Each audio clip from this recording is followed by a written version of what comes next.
this is a big thing, not the biggest, but probably one of the biggest things that authors face is they're always comparing themselves to each other. And that's not great because there's always going to be someone better than you. There's always going to be someone trying to rise to meet the challenge that you've put forth. So I think you have to compare yourself to yourself. That's a good comparison. Is what I wrote today better than what I wrote yesterday? And will what I write tomorrow be better than what I wrote today? Or with your book launches, did I sell more with this book than I did with the last book? If I did, what did I do to do that? If I did not, what did I not do to get me there? To study you versus yourself.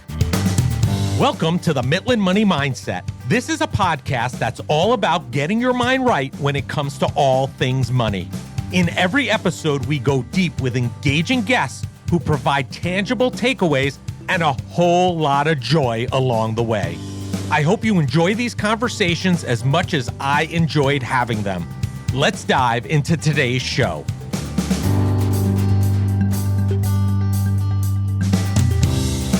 I'm Larry Sprung, your host for the Midland Money Mindset and founder and wealth advisor of Midland Financial.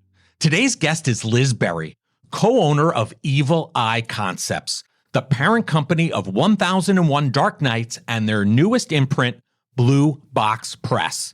1001 Dark Nights and Blue Box Press are marketing companies that work to increase best-selling author brands and expand their readership in the romance genre. Since its first release in 2014, Liz and her company have been responsible for selling over 4 million units across all of their projects. Utilizing author-to-author and author-to-reader relationships, along with innovative marketing concepts, Liz and the team will continue to explore cutting-edge ways well into the future to help authors' growth. Liz and her team have worked with some of the most successful romance authors such as Sawyer Bennett, Jennifer Armintrout, Carly Phillips, Jennifer Probst, Kristen Proby, and Rachel Van Dyken. Listen in and hear how Liz has impacted the romance genre and helped authors expand their reach and readership. I know you will take away some great nuggets from our conversation. Well, hello, everybody. Larry Sprung here, and I have the unbelievable pleasure of being with Liz Berry today. She is the co-owner of Evil Eye Concepts, which is the parent company of 1001 Dark Nights and their newest imprint, Blue Box Press. Thanks for joining us today, Liz. Thank you so much for having me. I'm really excited to be here. Yeah, it's nice. With the pandemic recently, I haven't been able to see you at any events, so I have the pleasure of actually seeing you on video. Our listeners will hear you, but it's nice to see you today as well. Thank you so much. So I want to give our listeners an idea, an understanding about Evil Eye Concepts, which, as we mentioned, is the parent company of 1001 Dark Nights and Blue Box Press. Can you share with our listeners how your company came to be? How'd you get here?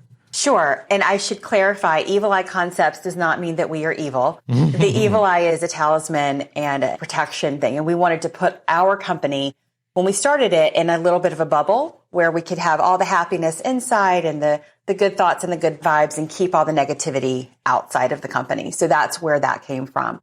We started back with the germ of an idea back in 2013. My business partner, MJ Rose, and I said, there's a lot happening in the romance industry right now, and authors were not being appreciated, in our opinion, as much as they should be.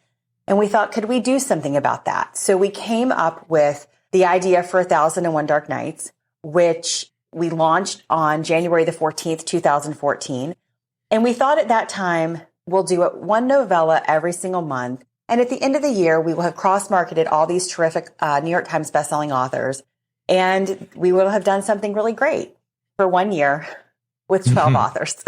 Right. It soon developed into something completely wonderful and large and bigger than we could have ever imagined with 1001 Dark Nights. And then in 2019, we approached our then social media manager, Jillian Stein, and we said, we want to expand, we want to add a new imprint, and there's only one person on this planet that we would ever expand with.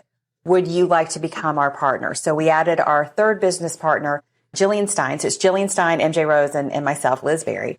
And that was on January 1st, 2020. And then here we are. Blue Box Press was born. So I guess the Talisman has been very successful up until now, because for something that you were only expecting to do for 1 year, and here you are going on your 8th, 9th year in doing this, I think it's safe to say it's working thus far. It is definitely working. And I think one of the reasons is because we're not afraid to fail. We've tried things that haven't worked. We've tried things that have worked, but all the time with every project, we stay innovative. And if it works, we are thrilled. If it doesn't work, we learn from it and we keep moving forward. Something that every great entrepreneur needs to know and understand, right? Definitely. Definitely. So what did you do before this, just to give people a little bit of an idea about your background? What were you doing up until the point where you launched Evil Eye Concepts in 1001? Yeah, so my sales and marketing background has always been there. I studied marketing at the University of Georgia. I studied international marketing in Austria. And sales and marketing is always at the core of me. When we started the company, I was at that point working with the International Thriller Writers Association. I had run Thriller Fest for many years, and I was at that point their executive director of the organization. So with that, I also have a foundation with my husband called History Matters. So we've raised an enormous amount of money for historic preservation around the world. And at that time, I no longer do, but at that time, I was serving on the education committee of the Smithsonian Libraries Board. So wow. Yeah, staying pretty busy. And I've kind of had to streamline a lot of those things and give up some of those things now because the company's gotten so big. But Steve and I still have History Matters. And after things return a little bit more to normal, we hope to get back out there and raise more money for historic preservation. Fantastic. That's great. That's excellent. And from thriller to romance now, right? I guess you could say. Absolutely. Well, thrillers are always there. My husband is a thriller author, so thrillers are always in my life, but just on the home front these days. Great. You mentioned how you started out with these novellas, 12 the authors. So for the authors that you guys represent, whether it be through 1001 Dark Nights or Blue Box Press, what do you hope to provide those authors that you represent? What's the goal there for you and your company? Yeah, that's a great question. And I appreciate you asking it because MJ and I spent months before we launched the first book thinking, what can we do? What can we bring to an author? In most of these situations, the authors are either independently published or hybrid, which means that they are with a New York publisher, but also publishing themselves. They don't necessarily need us to publish their book. They know how to do that. Right. And we created a concept that we called innovative strategic marketing.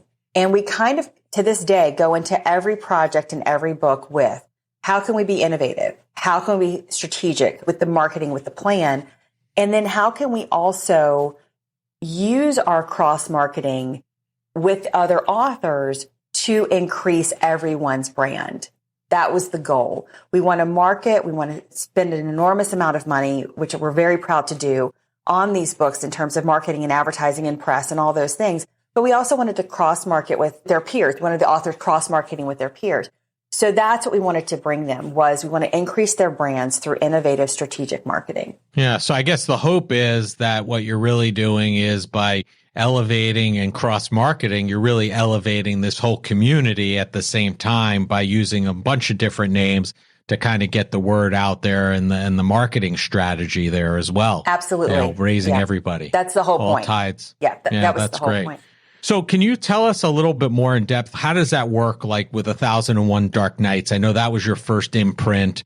Maybe you could tell us about that imprint and how that fundamentally worked in truth with that imprint. Absolutely. So 1001 Dark Nights is a little bit of a play off of the Arabian Nights story, where Scheherazade told a story every night to the king so that he wouldn't kill her, sadly. So we created a time traveler, and we said, what if we had a time traveler? And she's been to, in all kinds of different stories, she's been to all planes of existence. And what if she switched places with Scheherazade? And until she can figure out how to get out of that situation, she has to tell another story every night. Well, that means one night she could tell a vampire story. The other night she could tell a cowboy story. It doesn't really matter what she's telling as long as she can tell a story each night. And that is the foreword to every 1001 Dark Nights novella, is that what I just said to you kind of described on a couple pages that MJ Rose wrote. So each novella becomes a standalone romance story within the author's world, within the author's series, and it has its own happily ever after, its own HEA. So you can view it as an audition of sorts for readers to try an author maybe they haven't read before. And if they like the story, then the idea being this is part of a series. They can go and read the back list. They can read the front list and pre-order it. And everyone's kind of lifting up.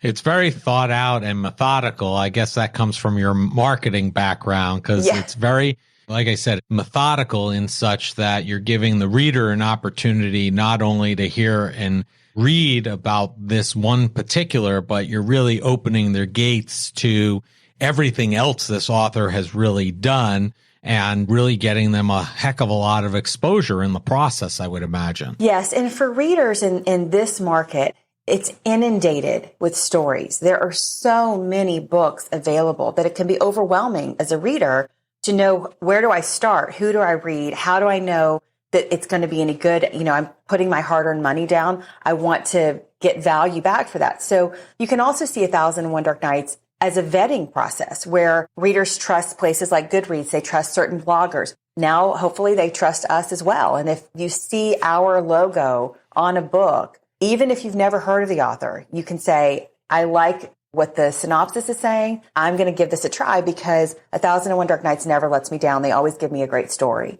Yeah, it gives the reader also, I guess what you're saying is like a way to dip their toe in, see if they have a good fit with that particular author. And then if they do, they could really dive in and read everything that author has to offer.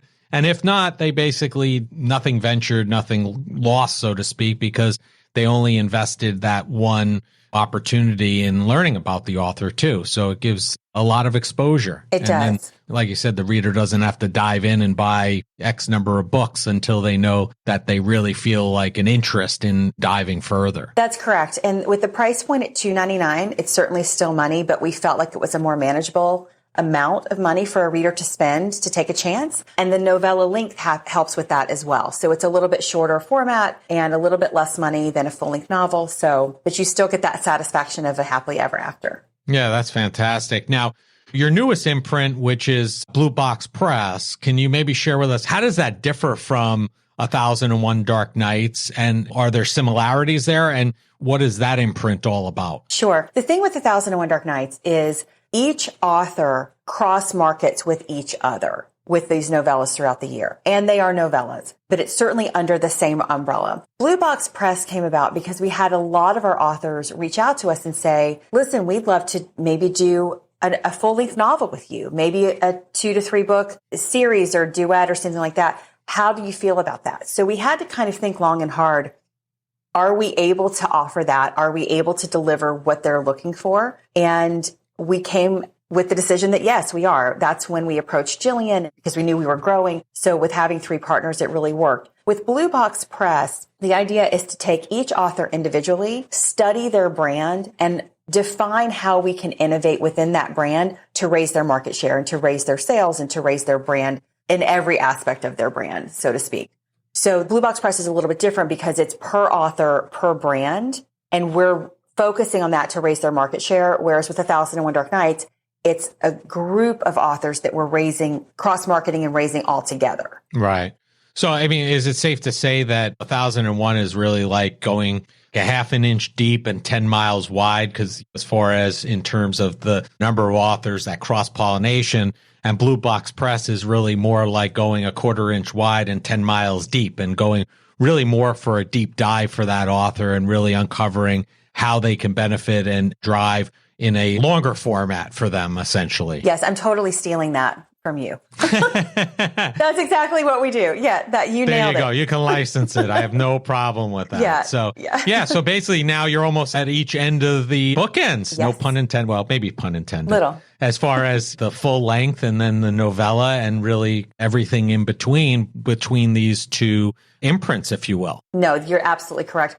And with the half inch and the miles wide and deep and all that, you can see that also in how many books we're publishing through each imprint. 1001 Dark Nights is typically somewhere between 18 to 24 books a year. Blue Box Press is much less. It'll be somewhere between 8 to 12 books a year. So that goes completely right hand in hand with the analogy that you used. Right. There you go. And recently, I know that Blue Box Press had your author, Jennifer Armintrout, hit #1 on the USA Today bestseller list. Can you share when you see that happens with an author that you're working with? What does that mean to you guys, both you and the team? Yeah, it was incredible. I mean, to be the number one book in the entire nation, I can't even describe how that feeling was. And not just for myself and MJ and Jillian, but we have a terrific team. And that gave us the opportunity to shout all of them out and say, look what you did. You did this. And of course, for Jen, she already was the number one New York Times bestseller, but it never gets old. So to be number one on the USA Today bestseller list, which is all books in the country, whether it's nonfiction, fiction, children's, it doesn't matter. To be number one in that whole list, that was a first for her. We were just over the moon. And again, for our team, this series has been incredible because you're witnessing a lightning strike series. It doesn't happen very often, but it is what we're seeing with this one. People have just reacted to it and fallen in love with the characters, and they can't get enough. Knock on wood, thank goodness. There you go. Yeah. As far as you and your team, do you give credit or credence more heavily to one bestseller list over the other? Is there one a higher attribute to reach than another? Or is it like, hey, if we hit a bestseller list, we're golden. We love it. Well, I mean, I think in this climate, in this day and age, bestseller list, I mean, to hit anything is just, wow, phenomenal. I will say that the USA Today bestseller list, because they are taking all books, they don't break it down by genre. They don't break it down by fiction versus nonfiction. It's pretty incredible, even to be in the top anything on that list, to be even on that list, because they're not saying, okay, this is the bestseller list for hardcover fiction or paperback fiction or young adult versus adult. No, they're saying Dr. Seuss is with you. It's Dr. Seuss and the nonfiction cookbook that just came out and the adult thriller that just came out and this fantasy romance. So that's unique to their bestseller list as opposed to most others. They have different categories for their bestseller lists is what you're saying. That's correct. Yeah. USA Today puts everybody together. Is there some art to timing the release of a book based upon that? Or is it you really can't do that because there are so many books being released on a regular basis? Yeah. Once upon a time, that was really a huge thing. And jockeying for position, like you always knew. I remember Sue Grafton always came out the first Tuesday in December. And I remember J.R. Ward would always come out in, March or April. You would know John Sanford would come out here. You would kind of know when people were releasing and you would plan around that. You try a little bit with that, but for us, it's more about the author schedule, quite frankly, and their writing schedule and what works best for their schedule, for our schedule, and for the readers. So I'm sure there are many New York publishers who still do exactly what you said, but for us, it's just a little bit slightly different. We're working more around the writing schedule. Yeah. I mean, is there a like a bona fide list for your industry where you can see what's coming out when, or is that not even a thing? I think there's some behind the scenes things that, that go like that. There's nothing official. And there's New York houses that have a lot more information than I do. Right. Well, if they probably all, they know their own right off the bat. Exactly. Which is a huge benefit to them. For those not familiar with behind the scenes aspects of publishing a book, right? Whether it's somebody who's a writer or just somebody who's a reader, what are some things that would be interesting or important for them to know that kind of happens behind the scenes that you'd say, hey, I never really even thought of that, or I can't believe that happens even? Right. I think the most important thing to remember when creating a book from start to finish is that everyone has an important part. Everyone's playing their part. So you have to do your part and do it when you said you were going to do it. So that starts with, of course, the author gets the idea, is writing the book. While that's happening, the publisher is dealing with creating the cover, putting the book up for pre-order, getting everything ready on that end. Then it's an often collaborative effort to some extent with the author on a lot of things. For example, I was just on the phone before our call with Jennifer Armintrout, and she's plotting a book. And so we were talking about the plotting, and she said, here's my idea. What do you think about this? Do you have any other ideas that you would like to see? So that's happening all the time. Then, of course, there's the editorial team, such a huge, huge group of people who are so crucial to everything that goes with the book. So that's your content editor, your copy editor, your proofreaders. Then you have your formatters, the people who put the book together to make it look like what you see. Then there's dealing with the retailers and how do we deal with those and making sure that we're going to have some great representation on the different platforms of retail. The cover designer, of course, is huge with that. Then are you going to do some marketing? You got to book it with all the advertisers. You got to make sure they have the date. You got to create the ads, run the ads. And then if you do something like an influencer box or something like that, you have to source all of that merchandise. You have to buy the merchandise. You have to brand the merchandise, put it together. You've got your publicist who's reaching out to media platforms all the time, trying to get the author in front of as many media platforms as she can. So there's a lot that goes into it. And that's all before the book goes up for sale. Everything I just said, that's all before the book goes up for sale. So once the book goes up for sale, then there's a whole other host of things of keeping the marketing going. Make sure you're checking it with social media. What's going on? Are we, is something organically building? And if it is, how do we capitalize on that and promote it to keep the tail very long, to keep everything flowing? So yeah, sorry, that was a long tangent. No, I think that you bring up some great points. And I think if it wasn't for the fact that I know a lot of this kind of that happens behind the scenes, if I didn't and I was just a reader or even somebody who was embarking on the writing process, I would probably take a double look because I wouldn't have realized how much is involved in this process. And I think the way I like to put it, and I guess the analogy that I use is, what you're doing there and helping that author and what the author should and needs to do is not much different than what we do with clients here at Midland Financial with people in their financial life, right? We talk a lot about having a financial plan. You can't just go out and save money and expect that without knowing how much you need to save, where you should be putting it, that you can't expect to show up at retirement and be there ready to retire and have that income replaced. Mm-hmm. Same thing with this, with the process with a book. You can't just say, hey, I'm going to be an author, write a book and expect that you're going to be on the best-selling list or a best-selling list. It's something that has to be planned and methodically mapped out, like you just mentioned. And that takes probably just as much time as the author takes writing the book, I would imagine, in a lot of cases. Yes, I think absolutely. But if some of your listeners are aspiring authors or they are authors, the number one thing I hope that they would remember is they are the only ones who can write the stories. Right. That's it. They're the only people who have the stories in their head. All of these other things that I said can be done by other people, can be done by a team. If you're independently publishing, that's great because it's all you. That's horrible because it's all you. You are the intern and the CEO. Right. I've often said that about what we do here because we're such a small company. But yes, I think if you're an aspiring author, if you are an author, you're the only one that can write the stories. The rest of this can be hired out, found you can have a great team, put some things together, or a publisher that can do things with you. So don't get overwhelmed. Just write the book. Right. And then you could always get a good team to take care of the rest, I guess, exactly. Or individuals even. So in the authors that you work with, you obviously work with a lot of authors in this space between the two imprints. Are there specific qualities or traits since you started in 2013 that you've looked for in the authors that you've brought into your brand? What are you guys looking for, or what have you looked for up until this point with your brand? So I wish you could talk to me back in 2013, because this is kind of what those conversations looked like. We took all of our favorite authors in the romance genre, and most of whom, or probably all of whom, we were friends with. And the conversation was something like this.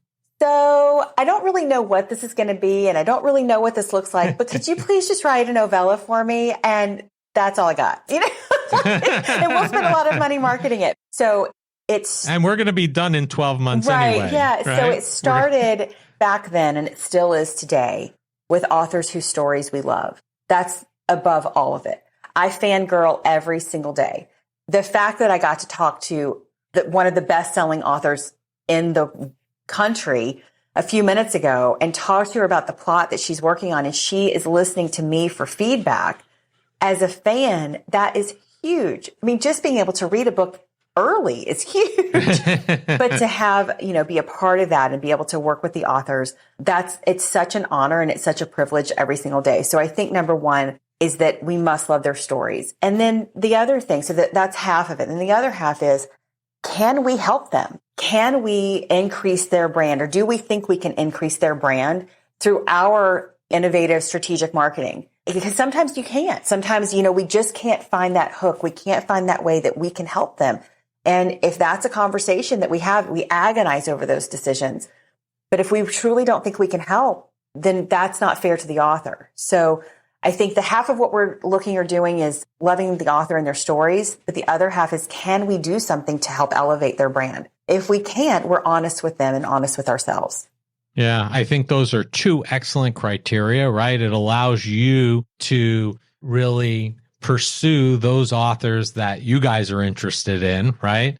And number two, I think what you're talking about in terms of being able to help them is something we talk about here all the time, which is fit. We always talk about, is there a fit? Because we don't want to, which I think is what you're saying also, you don't want to just work with an author. We don't want to work with a client once and be done. We want to be able to be in a position where we can add value to them over a long period of time. In our case, we hope to work with them for many generations, multiple generations. Right now, we're working in some cases with the second, third generations of our clients. And you want to make sure that the problems they have or the issues we can solve. And in your case, you want to develop their brand and deepen it. And you want to be able to make sure that they're going to benefit from the relationship, and you as a company are going to benefit as well. So it creates this win-win situation for everybody, which I think is great, because there are a lot of companies out there that will just simply take somebody on because they're going to get paid to do it. And there may not be that fit. And I think having that fit is just so much more beneficial to you, more beneficial to them, and vital to the long-term success of your company. And probably one of the reasons why we're talking about you being around now 8 and 9 years later, instead of just doing something for a year or so. Absolutely. Yeah, there's a lot of similarities between your company and my company, and for all the reasons that you mentioned, but most importantly, it just has to be a good fit. Right. 100%. 100%. So if I'm an aspiring author, and I think you gave a little bit of a snippet before with regard to just write, it's important because you're the only one that can do that part. The other parts, we can get other people to take care of the marketing plan, the publishing, and all the other parts. Are there other pieces of advice, if I'm an aspiring author, that would be important to me to know in order to move on and get my books out there and be successful? I call it from moving from like the hobbyist part-time author where it's a side gig to moving towards that full-time writing, full-time being an author. Yeah, definitely. I was reminded of a conversation I had once with Dylan Allen, who's a terrific author. But we were talking about the next 18 months of her career and strategy and all these different things. And we came away with 3 things that she wrote down on a Post-it, and she said she would keep it on her computer. The first one was compare you to you. This is a big thing, not the biggest, but probably one of the biggest things that authors face is they're always comparing themselves to each other. Mm-hmm. And that's not great, because there's always going to be someone better than you. There's always going to be someone trying to rise to meet the challenge that you've put forth. So I think you have to compare yourself to yourself. That's a good comparison. Is what I wrote today better than what I wrote yesterday? And will what I write tomorrow be better than what I wrote today? Or with your book launches, did I sell more with this book than I did with the last book? If I did, what did I do to do that? If I did not, what did I not do to get me there? Right. To study you versus yourself. Also, if you're writing different series, the same applies. If you're writing a paranormal series and a contemporary series, you can't compare the contempt to the paranormal. You have to compare you to you within the same genre. And I think that's for any author, including my husband. You know, Steve's a thriller writer and he's great. He's been around a long time, but he's still, that insecurity rears its ugly head sometimes, and it's a vulnerable position to be in. So Just compare you to you. The second thing is don't write by committee. And I'll explain what I mean. Right. As authors start to have more success, that means they're going to have more reviews. They're going to have more beta readers. They're going to have more social media followers. They're going to have more people on their team. And I've seen it a lot, and it's really upsetting in some ways, where they start to listen to all of those voices telling them what to write and how to write and what to write and how to write. And their stories become so far from what makes them special and their story special, because they're writing by committee. Right. It's not good advice. And it goes back to what I said earlier. You have to write the stories that are in your heart and your head. You're the only one that can tell those stories. So just don't write by committee. I could talk for an hour on that, because it breaks my heart when I see authors do that sometimes. They just go on this off the deep end of this, it doesn't come through as authentic. It doesn't. Because, it doesn't. It's not all their voice, right? It's not their voice. Also trying to write what you think will sell. That's about the worst possible advice anybody could ever give anyone. Because what you think, first of all, you're wrong. What you think is going to sell is never going to be what sells. But number two, you're already too late. If what's selling right now is what you start writing, by the time you finish that book, it's not selling anymore. So write what you love, write what's in your heart. And then the third thing is that consistency is key. I'm quoting my husband because if he hears me, he'll say, you know that's my line, not yours. He always says, writing is a discipline. It's not an obsession. Establish your discipline and be consistent with it. Consistency in publication, consistency in writing, consistency in schedule. It's a huge thing. If you are a spring and a fall book and you do 2 books a year, stay in the spring and the fall. Give your readers what they're expecting. Don't do a spring, fall, then summer, then skip a year, then you're all over the place. Figure out how to give the consistency to your readers, consistency with your writers, with your writing, consistency with your schedule. Yeah, I think those are all great points. I have one question for you on this topic. Yeah. How important or do you think it is important, and this might kind of blend in with the whole writing by committee, I don't know. Do you find that having mentors in the author community is important and key to being helpful to your career? Or does that kind of muddy the waters with the writing by committee component? I think that's absolutely necessary if you can find a mentor. But here's my advice on a mentor. Never listen to anyone who isn't where you want to be. Right. I've seen people fall down that pit many times. So if you're listening to another author, my advice would be don't listen to someone who isn't where you want to be.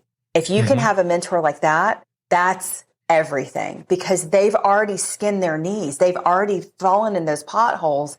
They know where to tell you to avoid. I've been in the book business since 2005, before there were ebooks. I remember early contracts were any other format. This is what you get paid because there was no ebook. I remember the e-revolution coming, but along the way, my husband and I have been mentored by some incredible authors, both in the thriller world and on the romance side for both of our different businesses. And they are so giving and so wonderful to advise. And it doesn't have to necessarily be an author. We've had some great people who are in the industry who have also advised us. But again, we're not listening to anyone who is not where we want to be or at the publishing level of what we can respect and admire. Yeah, and I think that's true in any business, right? If you're going to find a mentor, whatever your business is, whatever it may be, you always want to look for somebody who has already made it to the place where you want to be. So the whole idea would be that you're benefiting from their lived experiences and like you said, the knee scrapes along the way, because as an entrepreneur, as a writer, it's very similar. You're going to have those events along the way. So listen, what has this journey taught you? I mean, again, I feel like we're a little bit of a broken record here in terms of you started this thing in 2013 with the whole goal of thinking it was going to last a year, and now you're here. Obviously, there have been some life lessons and business lessons along the way.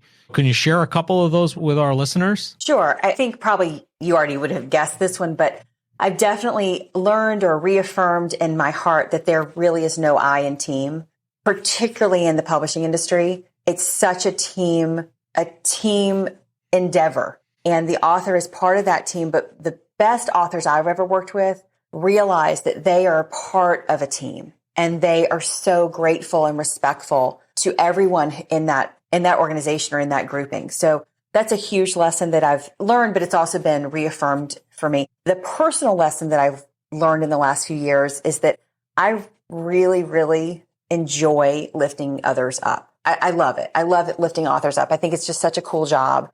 I often joke around that I like to be the wind beneath your wings. I don't want to be the wing. I just want to be the wind. I prefer to have a little bit of a kind of a backseat, quiet, not in the spotlight position. But if I can do what I do and it puts that author on the pedestal that they deserve to be on, I've done my job. It's the most gratifying thing, probably other than, my family and having a baby and all that. Sit back and say, hey, I helped do that. Yeah. Right? And it's just to watch them shine. Authors, it's a lonely job. It's a lonely job. It's sometimes very disappointing. It can be heartbreaking at times.